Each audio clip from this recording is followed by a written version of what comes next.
Second Saturday, St. Louis is a workshop for women who are in or contemplating divorce. And here from Rogers & Company, a firm that presents at the workshop, is Laura Boedges. Welcome, Laura. Thank you. So we're going to talk a lot about Second Saturday in a minute, but let's talk about transitions in life for women, because that's really what you're all about at Rogers & Company, one of your focuses. Yes, that's true. Yeah. I love to work with women, and women have a tendency to go through quite a lot of transition in their lives, as men do as well. But women, I am a woman, so it makes sense to me to talk to women. That just works.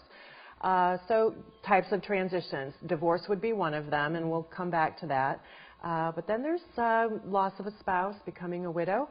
And then there's something else that's maybe a little bit in between, where as we get older, the spouse perhaps becomes ill, has a disease or a dementia, and the woman may have not had any experience handling the family financials.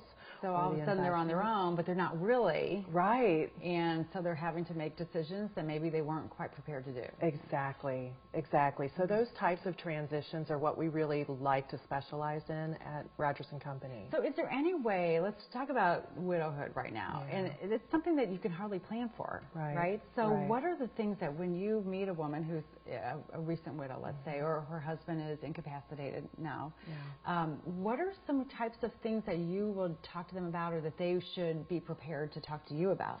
That's an excellent question. Gals need to pay close attention to what's happening with their finances.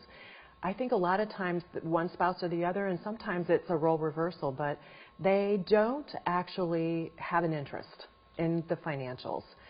Take an interest long enough to go to the meetings with the financial advisor, to know where the assets are held, what they are, what kind they are, and how to access them if something suddenly should happen and all of a sudden you're thrust into the position to have to go find them all and do something with them.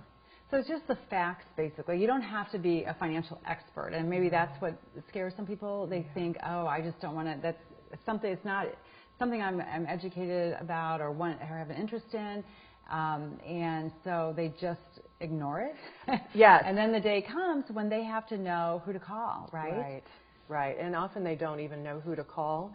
I think a lot of times what happens, I mean, as we go into the next, coming 50 years, as all of us baby boomers start to pass away, what's going to happen is that trillions of dollars is going to transfer from the hands of men to women and their children. And if the males in the family have been handling the finances, 70% of the time, and this is already proving itself out, those assets are actually going to go to somebody who doesn't know what to do with them, and she's going to find a new advisor.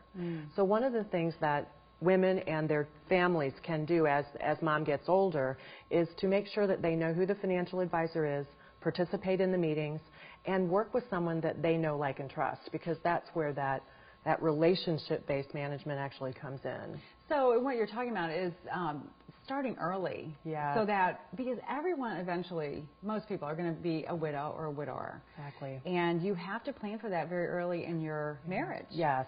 For that day. Right. As much as people don't want to think about that. Exactly. So being well organized, knowing where the documents are, knowing what you have, again, knowing if you have a will and a trust is a really important process as well. Right.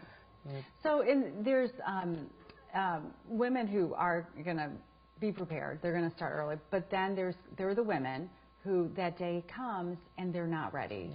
So who do they call? What's their first step? Well, generally speaking, they're going to call their closest trusted advisor. In some cases, that's an attorney, a family attorney. In some cases, it's a CPA. If they know who the financial advisor is, they're going to call them. Or they're just going to talk to their friends. Who do you like? Who do you use? What do you like about them? And they're going to go find someone. So if somebody came into you with their shoebox, you could make sense of that. Yes, I had that happen recently. Yeah. So we work through those initial moments, handle the tears. There's always a box of Kleenex, and we just begin to pull it together. Sometimes it's just shredding a bunch of stuff that didn't need to be kept in the first place. We're going to take a quick break, Laura. When we come back, we're going to talk more about Second Saturday. So stay with us at STL Live. We'll have more after this break.